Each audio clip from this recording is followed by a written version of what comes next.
Paranormal. जब हमें कुछ घटनाएं या अनुभव समझ नहीं आती और जो हमें हर समय डराती हैं तो हम उन्हें पैरानॉर्मल यानी असाधारण कहते हैं।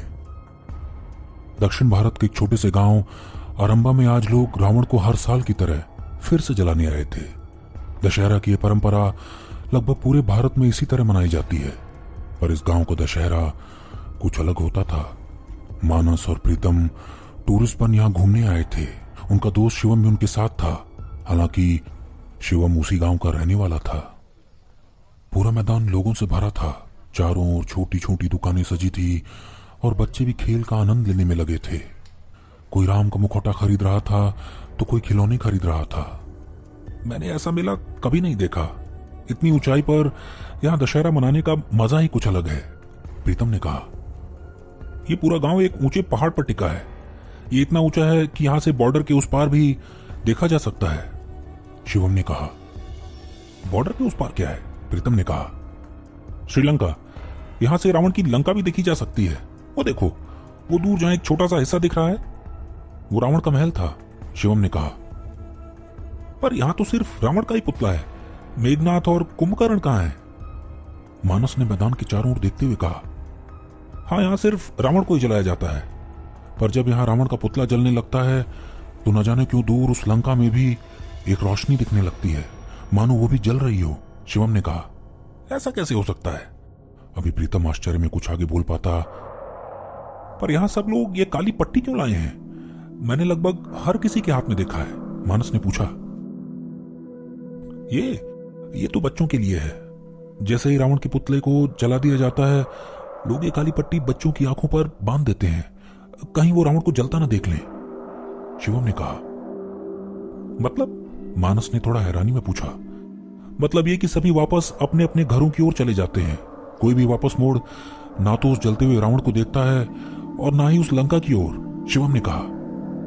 अगर देख ले तो? प्रीतम ने पूछा। आज से कुछ 20 साल पहले एक व्यक्ति ने पीछे मुड़कर देख लिया था। वो जिंदा तो था, पर अजीब सी हरकतें करने लगा था। उसे हमेशा कुछ आवाजें सुनाई देती थी।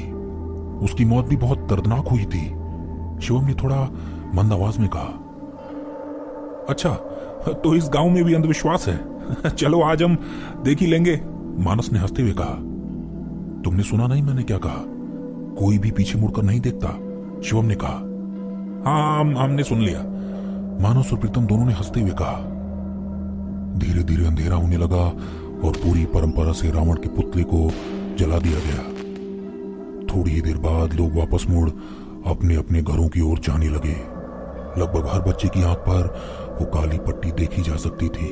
कुछ ही पल में पूरा मैदान खाली हो गया। अरे सब एकदम से क्यों चले गए? मानस ने कहा। चलो हम भी जल्दी चलते हैं, अब यहां कोई नहीं, शिवम ने कहा। जो मैदान कुछ देर पहले लोगों के शोर से भरा था, अचानक सन्नाटे में बदल गया।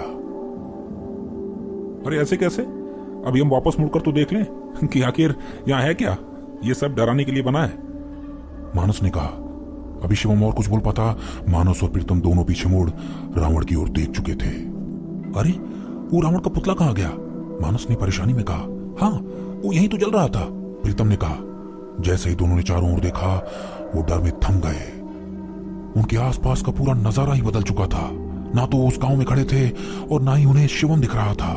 वो एक सोने के महल में खड़े थे, जहां अलग अलग डरावने राक्षस दिख रहे थे जो उन दोनों को घूर रहे थे। उनके ठीक दाईं ओर एक बड़ा पहाड़ था, जहां से पानी बरस रहा था और नीचे एक भव्य व्यक्ति भगवान शिव की आराधना में लगा था। वो ओम का उच्चारण कर रहा था।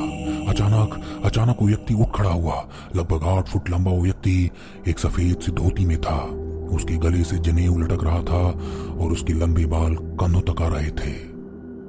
उसके चौड़े ललाट पर चंदन का बड़ा टीका लगा था और आंखें बड़ी सुर्ख लाल थी।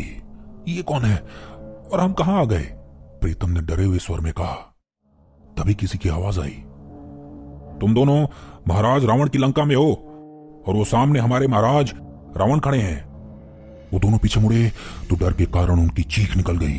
उनके सामने एक लंबे शरीर वाला राक्षस खड़ा था, जिसका पूरा शरीर काला था और जिसके हाथों में एक बड़ी तलवार थी। मानस और प्रीतम दोनों पीले पड़ गए। वो जोर जोर से कांपने लगे और कुछ ही पल में वो दोनों बेहोश हो गए।